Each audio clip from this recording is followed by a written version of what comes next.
Alors, je reviens encore pour vous dire que Village Uni a le plaisir de vous accueillir et d'accueillir cette conférence à la 62e session du Conseil des droits de l'homme. Et le thème que nous allons aborder concerne la protection de notre environnement, le respect de nos peuples et la préservation des espaces qui partagent notre planète. Il ne s'agit pas d'un sujet abstrait. Ce sont des questions de vie, de dignité et d'avenir. Nous sommes convaincus que personne ne peut agir seul, ni les gouvernements, ni les organisations, ni les citoyens. C'est pourquoi nous devons avancer ensemble, sans parti pris, ni esprit partisan, avec un objectif unique pour bâtir un monde où les objectifs du développement durable deviennent enfin une réalité. Non seulement sur le papier, mais aussi dans la vie de chaque jour et dans nos communautés, dans notre communauté, de chaque femme, de chaque enfant et de tout un chacun parmi nous ici présents. Nous soutenons pleinement le travail du rapporteur spécial sur le climat et l'environnement. Leur voix compte, leur expertise nous guide et nous avons besoin de cette orientation car le temps presse. Merci à tous d'être présents. Je cède maintenant la parole à notre partenaire, M. Thierry Val, président du CAP Liberté et Conscience. Il poursuivra notre conférence en français ou en anglais. Merci. Thierry, la parole est à vous. Good morning, everybody. Thank you for coming to our side events. So, United Village host and organize this side event, and Mr. Kosi, as an executive chief officer, welcome you, for this important topic on climate change. Me, I'm Thierry Val, I'm the president of CAP Liberté de Conscience. I'm partner with Global Human Rights Defense because we thought that this topic is very important. So before we begin, a few UN recommendations. Photography by the public is not permitted. An official photographer is present to photograph the speaker exclusively. This conference is also being filmed, and if you do not wish to appear on camera, please let us know. The case that interests us today is that for the Snow Leopard, sacred guardian of the mountains for the peoples of Kyrgyzstan, Nepal, and the Himalaya. Messenger of the gods in shamanic and Buddhist traditions, and a bridge between the spirit and the natural worlds. This spiritual dimension reminds us that the protection of creation touches upon freedom of conscience and the respect for beliefs that give meaning to community life. But today, this guardian of the peaks is threatened. Climate change, transboundary infrastructures, and the absence of ecological impact assessment endanger not only the species, but also the human communities that depend on these fragile ecosystems. We must act together without partisan bias to advance towards the Sustainable Development Goals. We fully support the work of the Special Rapporteur on Climate and the Environment. Allow me now to introduce this morning's speakers. Our first speakers by video message will be Mr. Frank Schwalba-Hoth, member of the European Parliament between 1984 1987. He is a co-founder of the German Greens. So, by video message. Greetings from Brussels, the capital of the European Union. We have chosen a specific place for these greetings because behind you see a painting, the painting called The Mother of Chernobyl, a masterpiece of the Belarusian artist Viktor Schwalba-Hoth to show the suffering and the consequences of the Chernobyl disaster. Apologies that I cannot be with you. My name is Frank Schwalba-Hoth. I'm German, and I'm one of the founders of the German Green Party, one of the first MPs, one of the first Green members of the European Parliament, and the former head of the European Office of Greenpeace. Congratulations for the issue of your event. Congratulations that you focus on the Snow Leopard, because in the early 90s, the European Commission had a program called TASIS, Technical Assistance for CIS countries, and I was the coordinator for environmental awareness raising with members of parliament, policy makers, shakers and movers in countries of former Soviet Union, and therefore had an office in Kiev, in St. Petersburg, in Moscow, in Tbilisi, and in Almaty for the whole of Central Asia. And our task was to cooperate with policymakers from the region, with policymakers here in Western Europe, and to open the minds for our role as human beings. Because we are human beings, but on the other hand, we are very close. We are very close to other living beings, to animals. They have rights as well, and we, as technically more advanced species, have a responsibility. We have a responsibility as human beings when we intervene into the livelihood in the natural environment of animals, like, for example, the snow leopard. And therefore, I'm very grateful that I was then an MEP in the European Parliament when we developed the European legislation on environmental impact assessment. Because there are possibilities to measure what will be the consequence of a human intervention in natural environment. And I hope that what we have achieved in Western Europe in high standards, or quite high standards, of protection of wildlife will be reality in Central Asia as well.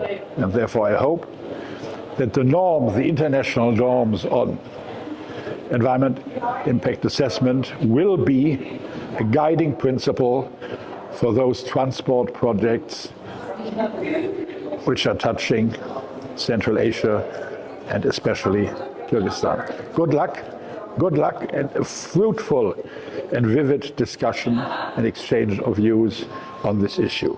Good luck and greetings from Brussels. Ciao. Thank you. Now I will give the floor to Mr. Cartwright, editor of the EU Today, author of the policy white paper Vanishing Tracks, the Snow Leopard and the China-Kyrgyzstan-Uzbekistan Railway. Mr. Cartwright, the floor is yours. Jerry, thank you. Well, it's a great pleasure to address a conference under the auspices of the United Nations Human Rights Council, and the fact that we're here today tells us something very important. 20 or 30 years ago, this conference, a conference about the welfare of snow leopards, would have probably been involving one conservationist talking to another conservationist. Today we're discussing the issue in the context of human rights. This is no accident. It's because we've finally begun to understand something that indigenous communities have known for many centuries. People and nature are inseparable. If we destroy our ecosystems, we eventually damage human health, human security, human prosperity, and ultimately human rights.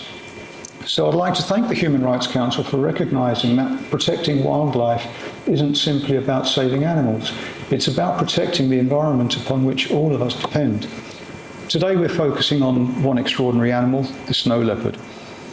Snow leopard is often referred to as the ghost of the mountains. It's extremely elusive, mysterious, and incredibly beautiful. People who have lived their entire lives in the mountains of Central Asia may never see one even once. They are that elusive. But the snow leopard isn't important simply because it's unique, because it's rare. It's important because it's one of nature's architects. The snow leopard is the top predator across some of the most spectacular mountain landscapes on the earth. Because it's at the very top of its own food chain, it helps keep the entire ecosystem in balance. This is why conservationists would describe it as a keystone species. If you think about an arch, that one at the top there, that stone is the keystone. If you remove that, the arch falls. Same's true in nature. If snow leopards disappear, we don't simply lose one animal, we begin to lose an entire ecosystem. I'll explain what I mean. Snow leopards prey mainly on Siberian ibex and argali. The argali is a very ugly looking sheep. The snow leopard is welcome to it. In Central Asia, predators perform an essential service because they keep prey populations healthy and they also prevent overgrazing. Without keystone species such as the snow leopards, those natural balances begin to change. Too many grazing animals in the wrong place can strip fragile mountain vegetation. Once vegetation disappears, soil erosion accelerates, animals go without food. Mountain slopes become less stable. Quality of watersheds declines. That matters because those watersheds supply water to millions of people. In other words, protecting snow leopards is also about protecting clean water. But the story really doesn't end there. Healthy snow leopard habitat also supports Himalayan brown bears, Eurasian lynx and wolves, all endangered species.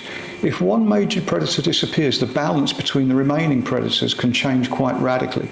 Competition increases, human-wildlife conflict often becomes more common, livestock losses can rise, nobody benefits from that, even birds are affected. Not a nice image, but bearded vultures and golden eagles rely quite heavily on carcasses left behind by snow leopards. You take away the snow leopard and you've removed an important food source for species that are already themselves endangered. The same applies to countless smaller animals that form part of this incredible, complex ecological web. This is why some people will refer to the snow leopard as an umbrella species. Protect the snow leopard, and you're protecting the ibex, argali, bears, wolves, birds of prey, alpine grasslands, rivers, people, investment. These aren't just theoretical concerns because we've seen these projected dire patterns emerge many places previously. Along the China-Pakistan economic corridor, major roads and transport infrastructure now pass through the landscapes that are home to snow leopards, Himalayan ibex and brown bears. Scientists have documented there now increasing habitat fragmentation, greater disturbance, easier access for poachers, a major problem, and growing pressure on all wildlife. Same lessons come from Mongolia. Some of the world's best snow leopard research has shown how roads, mining developments, and transport corridors affect not just the leopards themselves, but many mountain species. The evidence always points in the same direction. When we fragment mountain landscapes, the effects ripple across the entire ecosystem. It was with these concerns in mind that this prompted us to publish our white paper, Vanishing Tracks, the Snow Leopard and the China-Kyrgyzstan-Uzbekistan Railway. Our objective is not to oppose development. Nobody doubts that Kyrgyzstan urgently needs investment. Nobody doubts the importance of improving transport links across Central Asia. Development is both necessary and desirable. The question isn't whether the railway should exist. The question is whether it's being built in a way that protects one of the world's most valuable mountain ecosystems. I'm very pleased to say that the European Commission has acknowledged our white paper as evidence for future consultation and has circulated it to European Union missions across the Central Asian region.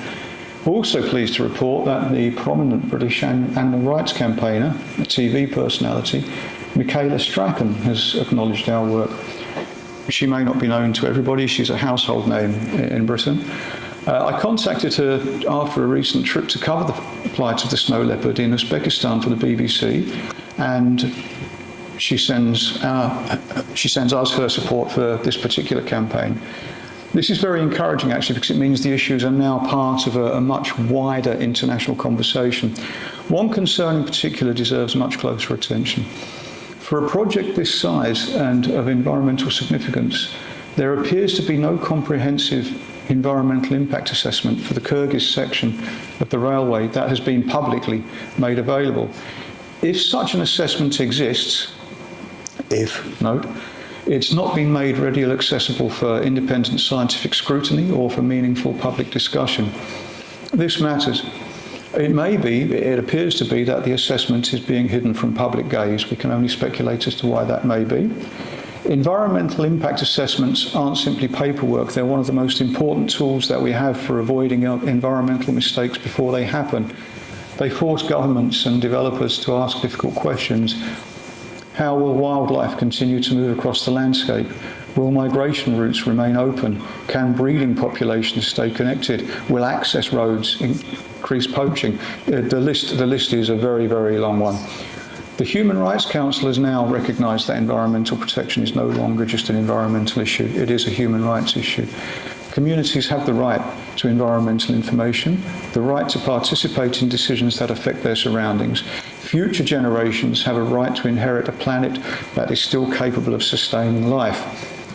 Those principles apply whether we're discussing forests in the Amazon, coral reefs in the Pacific, or mountain ecosystems in Central Asia. The snow leopard has been around a very long time. The snow leopard has survived ice ages, earthquakes, and some of the harshest conditions on Earth. It would be a tragedy if it could not survive decisions made by human beings. History won't judge us by the roads we build or the railways we construct. It'll judge us by whether we're wise enough to build them responsibly. Protecting the snow leopard isn't really about saving one beautiful animal. Ultimately, it's about protecting ourselves. And if that's the message that leaves this conference today, then I believe we've achieved something worthwhile. Thank you.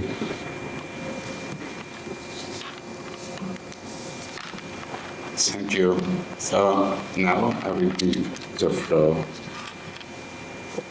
to Mrs. Sasha Fass, a former member of the Danish Parliament, former member of the Parliamentary Assembly of the Council of Europe.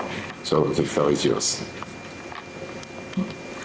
Thank you. And first of all, thank you for all of you taking time to be here this morning. And thank you for the invitation and for EU Today for a very thorough work on the snow leopard in your white paper. It's really appreciated, and I'm very honored to be here today. For my 6th birthday, I mean, all activists and politicians start somewhere, so let me put this a bit of my childhood story here. My best friend gave me a membership to the WWF Panda Club, which is an awareness club for children. And I actually remained a member for quite a number of years, and the main reason for that was the snow leopard, because the big furry being has fascinated me and still does. So when EU Today reached out to me in Strasbourg during the PACE Assembly back in April about the CKU Railway, I was like, they had my attention immediately. I want to dive deeper into this. But Gary has done a lot of the talking about the snow leopard, so I won't go all Edinburgh on you, but maybe look deeper into the implications of what the mighty cat might teach us. Because when I dived deeper into the matter, I realized that the case of the CKU Railway actually touches upon a lot of critical challenges and dilemmas in our human life with the planet that we're facing today. So the threat of the snow leopard should, in itself, be enough to plead a case. However, the cat is actually a palpable poster face for something much larger than its own existence. It encompasses the state of politics in the world today, the state of human consciousness, and the state of the planet to some degree. We used to say that no man is an island, but in reality, an island is not even an island. All of life is connected. All entities on this planet are an integral organism, one living being. However, this is not how we act as humans. Instead of living in the planet, humans are living off the planet. We treat all other life forms as resources to be of service for human life. Some of us may try to minimize the damage along the way, but we do not hold and examine the deeper ramifications. And on a larger scale, we do not reckon other beings to have rights on their own yet. So this is how we ended up in the dilemmas addressed in the event today. With a human-centered mindset, it will actually make a lot of sense, as Aris also said, it will create development. With this infrastructure project, it will save money, lessen dependency on other countries, and ease access to mining minerals. It will ensure growth of human economy. But if we look at it from an eco or bio-centered mindset, however, this makes no sense at all. Huge infrastructures projects have enormous impact all over the planet, nowhere it's made. But when you go to a very sensitive and almost untouched high mountain system like we are seeing here, it'll have a much, much bigger impact. It will be a life-changing project for the mountains if this is happening, and especially if life on the mountain is not taken into consideration. It will change things in a scale which is very hard to predict. As was said, the biggest predator, the snow leopard in this mountain, is the cherry on the top of a very broad system. The mere fact that some of these cats individually need up to 1,000 square miles each just to feed is rather telling. Sustenance is scarce, and the number one challenge for the snow leopard is actually the lack of prey.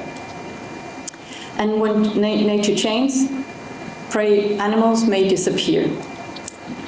During the construction of the CKU railway, the nature will be pushed, molested, removed. Places that have spent millennia growing and developing into what it is today, it will vanish. Just on a scale that usually, where I come from, one bridge is a life changer. We don't have many tunnels in Denmark, but it's also a life changer. This project has planned for 29 tunnels and 50 bridges. It's rather large, it's enormous. I mean, I don't know how many tunnels you have here in Switzerland, but I believe that making one is a very large project. But that's not the only part of the impact. The project itself will pollute the local area and the local environment that can't be helped. It will use the vast resources depleting the planet. Steel and concrete is, after all, a perfect study in mining and emission. And when the railroad is all done, it has created the barriers that was talked about before in the habitat of natural life. In addition, infrastructure projects like this are actually made to enhance behavior that in itself will wear and tear nature even more and hasten climate change. It's not only speed and security which is the motivation for this railway. The access to resource extraction like iron, aluminium, and rare earth elements is most likely the top priority for China to dive into this project. An extraction that will spawn even more destruction of habitat, mines, mills, and plants will spread in one of the few places on our planet that are not yet really touched by the Anthropocene. And the railway is highly political. Seen from an Asian perspective, I could talk about how China will strengthen its stronghold in Central Asia, how they bind two countries in a debt structure which is already known from many places, like also in Africa. And as disturbing as that may be from my perspective, it's not the only political impact. The rights of the local life are completely put out of the game, both for nature and for the humans living in that nature. Basic rights that we normally would expect from each other globally is lacking. The livelihood of local humans seem not to be taken into consideration at all. The absence of environmental assessments that have already been talked about is, from my perspective, deeply problematic. There's no transparency or democratic participation in the process, and the standards of good governance have been bypassed. From a rights-based perspective, and I believe in international legal order, I have to say I think this infrastructure project is, as it looks now, a complete disaster. Usually what we can do with other countries is only to criticize, challenge, or even encourage each other to do better. But in this case, the EU actually has some muscles to flex. EU has designated both Uzbekistan and Kyrgyzstan as GSP Plus countries, which give them access actually to duty-free access to the EU market for thousands of the products. Up to maybe 2/3 of the products can come in without duty to our countries. There are only 8 countries having that benefit. As part of this scheme, the countries should not only ratify, but also effectively implement 27 conventions on human rights, labor rights, environmental protection, and good governance. And as you may have heard by now, the CKU Railway is clearly not living up to these standards. The deal is, EU is a huge market. So there are a lot of financial muscles here. And EU is finally looking into risk spreading our import and dependencies.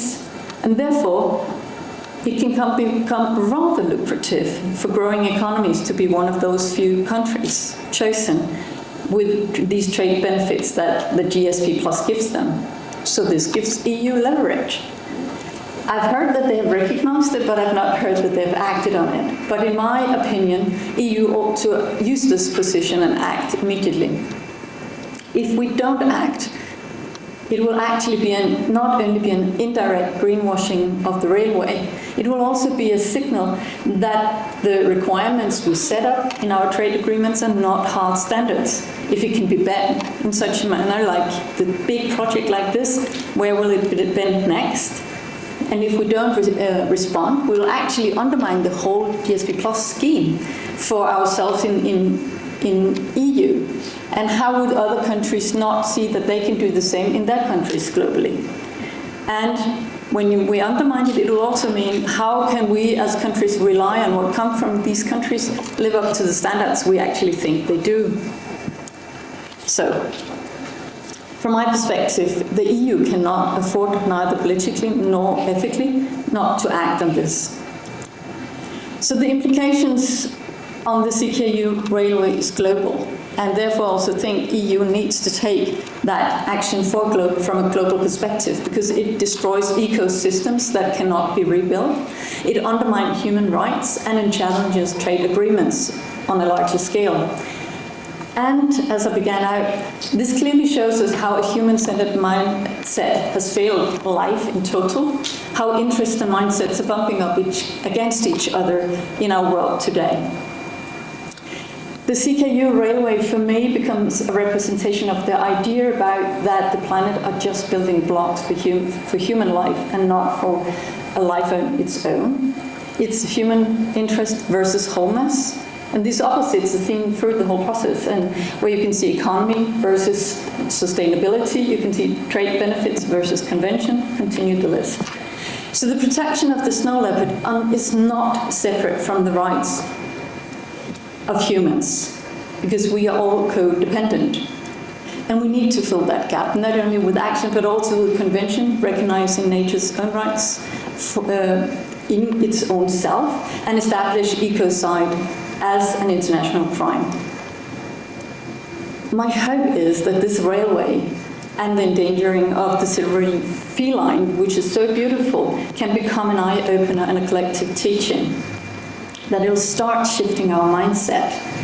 And so we start to look deeper into how we are an integral part of an interwoven ecosystem.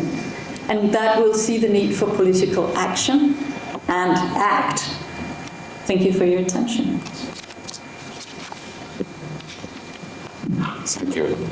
So now I will give back the floor to Mr. Cartwright for an interactive dialogue between you, Sasha Fax, and Mr. Cartwright. So the floor is yours. Well, Sasha, you mentioned the meeting that we had in the Parliamentary Assembly of the Council of Europe. This was actually the first time that we'd managed to present this issue in a human rights discussion sort of context. So we were delighted when you contacted me and said, yes, I want to come and talk to you.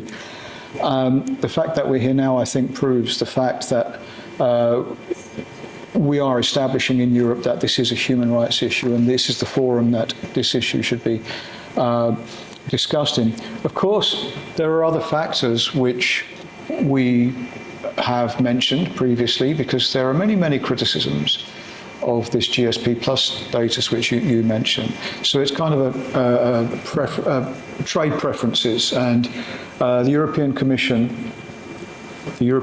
only the European Commission, awards these preferences to countries on condition that they enact a number of UN standards on human rights, on environment, on employment law, on gender equality, children's rights, etc.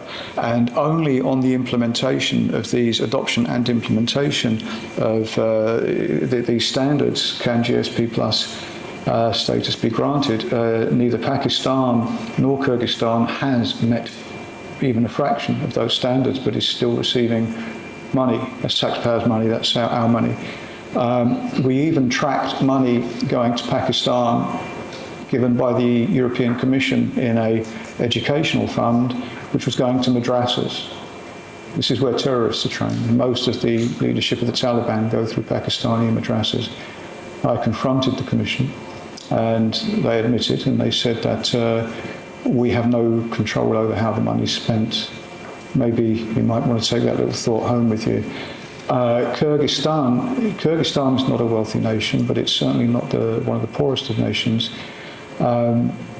It has implemented some of the requirements, but has got a long way to go. The argument that the railway has provided much needed employment is slightly undermined by the fact that most of the work is being undertaken by Chinese military engineers. Another thing to take home with you, another thought to take home with you. So it's a lot more complicated than it appears, but the important thing is, against the background of all of these problems, we are making some headway in how we began all of this, which is placing animal rights as a human rights issue. And I think that we need to be looking at where we're going to be going next and presenting our arguments. Maybe Denmark. I really hope Denmark would do this. I think that's not where Denmark is heading right now, but one of the shifts I've seen, and we've seen in the last election in Denmark, is actually that the rights of animals came up to the forefront and was one of the major themes in election. It was for farm animals, I'm aware of that, but that has already shifted the conversation in Denmark. So I think when we can see how rights of some beings can actually shift the idea of things.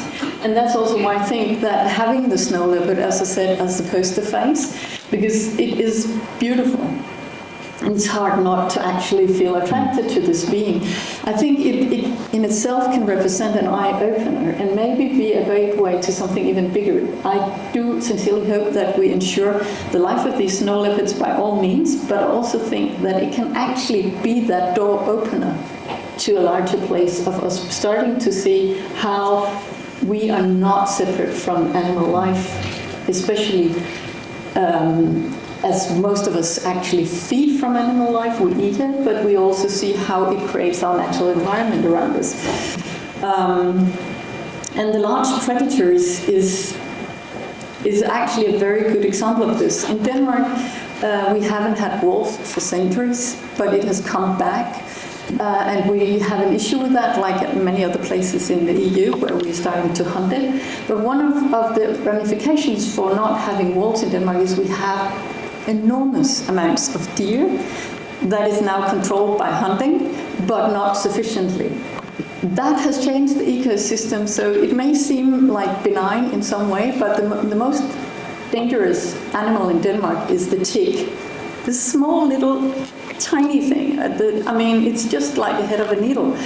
And their primary host animal is deer. And when I was a kid, you could get one or two, but it wasn't dangerous. But over the last years, we've had Lyme's disease and other diseases coming into Denmark because of the explosion of tick. So it's when you take out, it's just to give an example, and I think we have one of the most stable ecosystems, so you can imagine, in Denmark. So when that can happen, what will happen in there, and therefore I actually think that the face of the snow leopard is a good one because the large predators always evoke emotions in humans because we have a long story of coexisting with them. But I can't promise that Denmark will be the one, but I do promise that I keep talking about it. Well, the snow leopard's an ideal sort of ambassador, really, isn't it, for what we're talking about, because it looks fabulous. You see it, it looks cuddly. You wouldn't want to cuddle one, by the way. It'd probably eat your face or something, or they're not particularly friendly. I studied environmental science and also environmental policy, and I worked for a bit on the European Parliament's Environment Committee and the Animal Welfare Intergroup. And I was always very frustrated in that the debate was always bogged down by national interests and by the different political groups. These ones on principle won't agree with these ones, and these, and all of this. I think we need a faster decision-making process when it comes to addressing environmental issues. I think it's also worth considering that evolution and extinction have always fascinated me, particularly evolution. Evolution is a very, very slow process. It's a very slow process. Extinction can happen like that.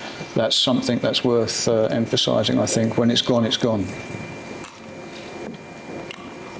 It is, I mean, look at us. We still want to eat sweet things, and the reason why we want sweet things is because that was very rare, like 200,000 or 300,000 years ago when we first came around. So it's I mean, we haven't even changed, despite our food system has changed for millennia. But I think one of the things, I mean, in the first video we saw with Mr. Schwalba-Hoth is that he says about the assessments. I think the assessments are pivotal. I must say it's not only this project not doing assessments. We see in our national parliaments in Europe that very often things coming from the EU have not had the assessments made.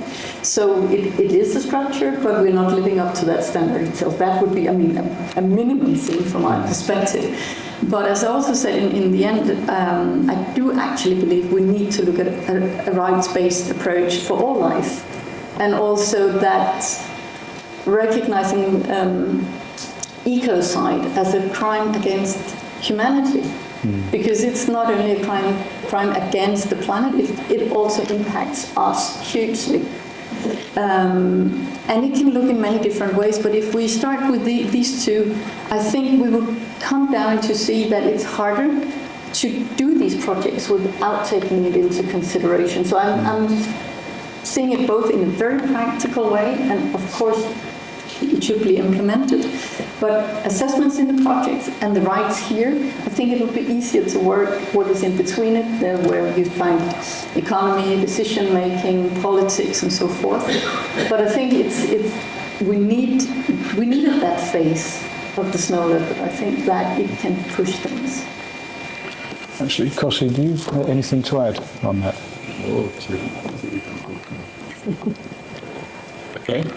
So, is it time for the Q&A session? So is there any questions for our speakers?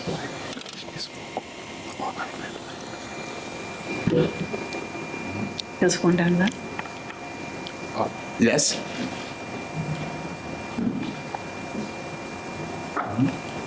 Unlike my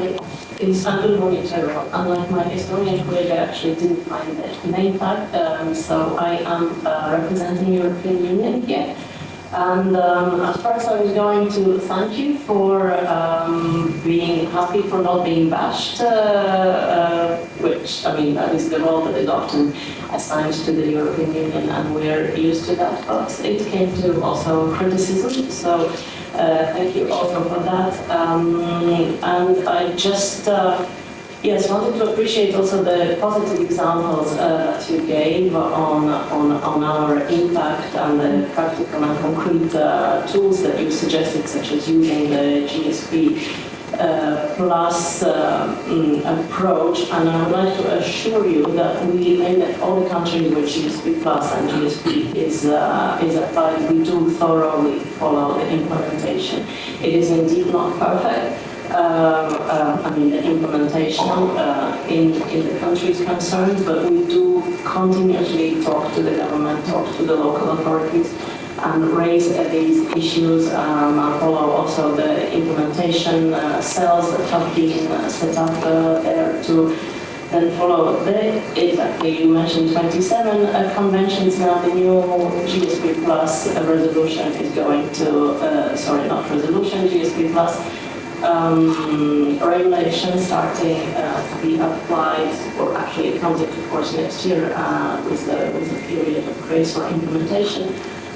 It will cover 32 conventions and include more climate action there. I mean, the Paris Agreement is not nothing, but it is now part of it.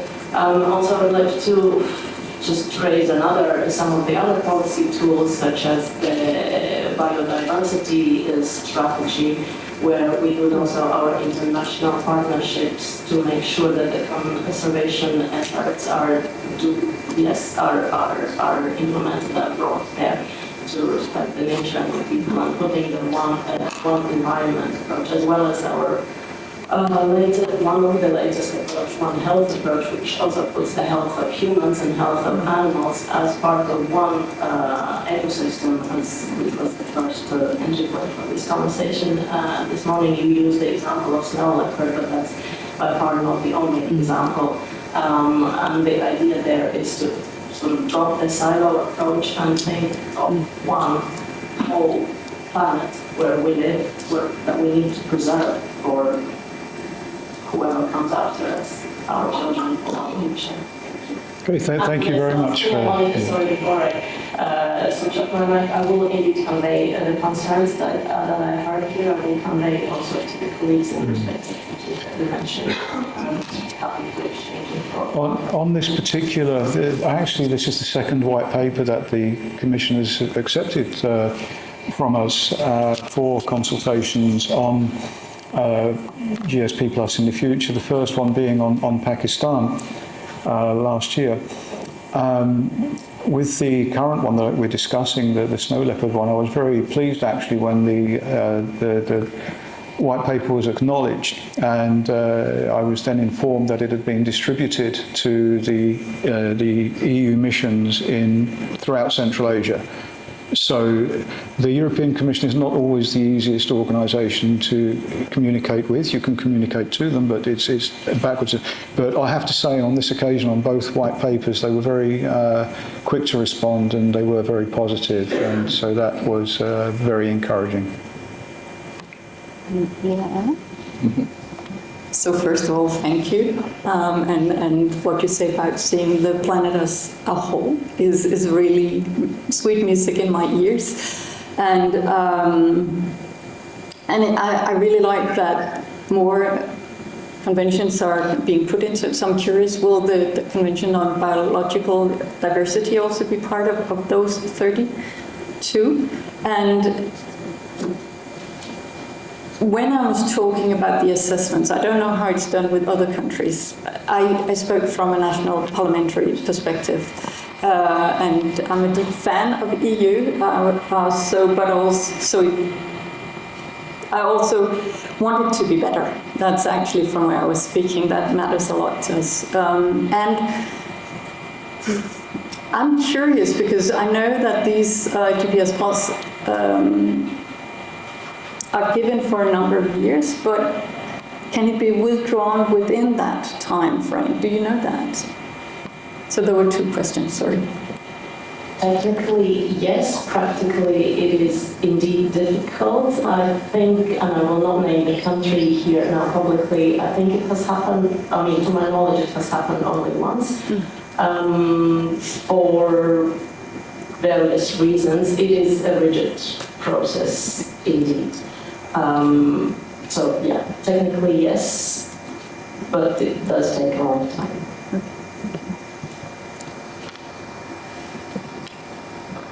Thank you. Is there any other questions?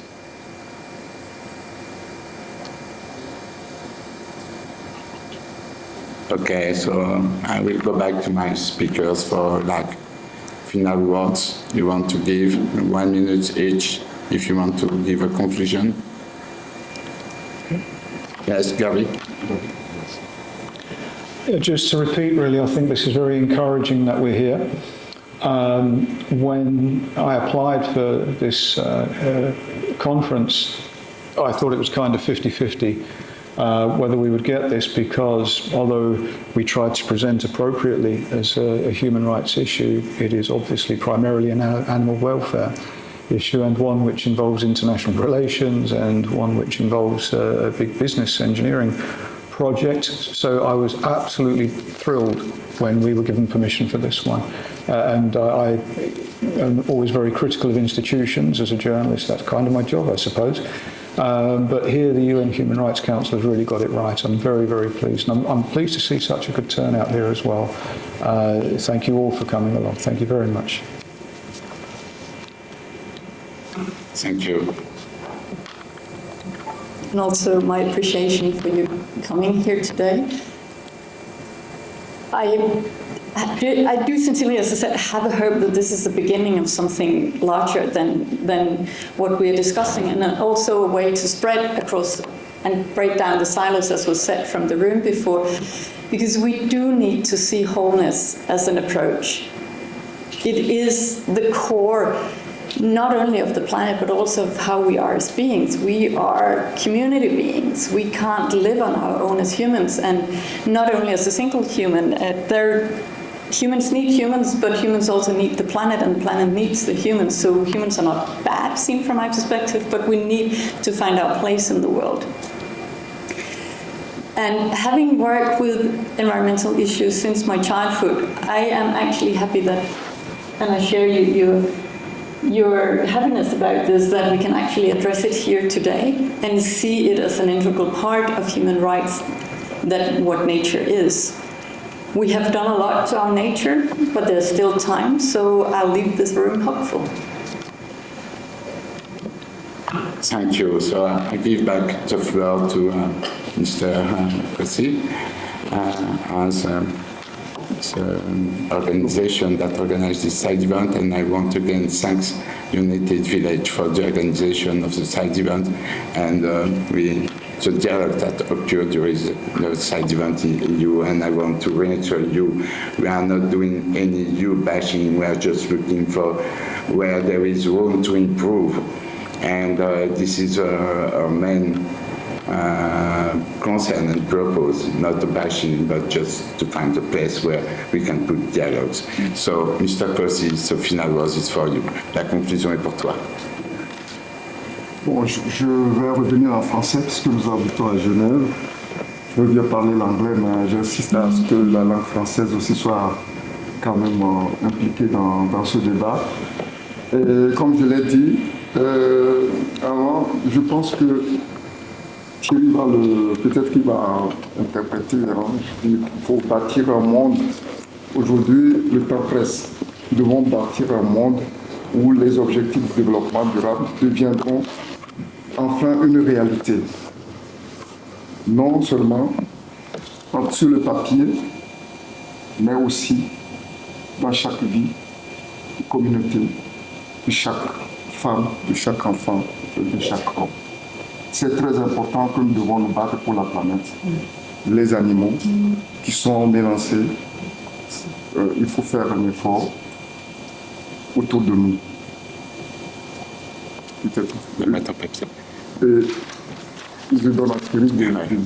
So, well, I will just translate the final words of United Village. We are convinced that we cannot act alone. Non-government, non-organization, even citizen. It's why we have to move together without any partisan spirit or without any objective. And we have to work for a better world. We have to build a better world where the sustainable goals become a reality, not just something on the paper, but become a reality. So through these side events is what we try, is to establish a dialogue and to show how civil society, citizens, different NGOs and the delegation can work together to achieve these goals. So that was the final words of United Village. And before to end this side event, we have a special guest and we deliver a special message. So. Thank you for this lovely conference. Please help protect my mountain home. Thank you. I love you.